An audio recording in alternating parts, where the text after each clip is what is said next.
Interior చేయించాలని అందరూ అనుకుంటారు, కానీ క్వశ్చన్ ఏంటంటే ఏ ప్లేవుడ్ యూస్ చేస్తే interior strong and long lasting ఉంటుంది. ఆ క్వశ్చన్ కి నేను క్లారిటీ ఇస్తా. Hi, welcome back to interior studio. This is Chandu.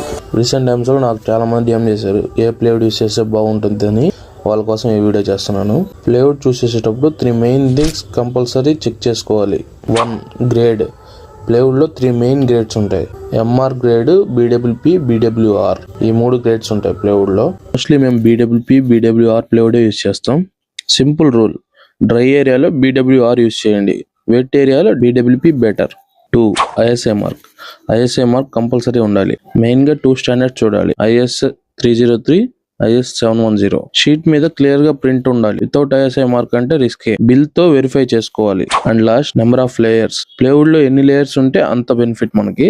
10 to 14 layers ఉంటే స్ట్రాంగ్ గా ఉంటుంది. గ్యాప్స్ అనేవన్నీ లేయర్స్ ఉంటే రిజెక్ట్ చేసేయండి. మెయిన్ గా బ్రాండ్ నేమ్ కన్నా ISI mark, grade, layers important. Client కి తెలియదు అనేది చీప్ మెటీరియల్ యూస్ చేస్తే 3-4 years లో బెండింగ్, సాగింగ్, స్వెల్లింగ్ స్టార్ట్ అవుతుంది. ఈ థింగ్స్ అన్ని ఉన్న ప్లేవుడ్ చూస్ చేసుకోవాలంటే కాస్ట్ కొంచెం ఎక్కువే ఉంటుంది, కానీ డ్యూరబుల్ గా ఉంటుంది.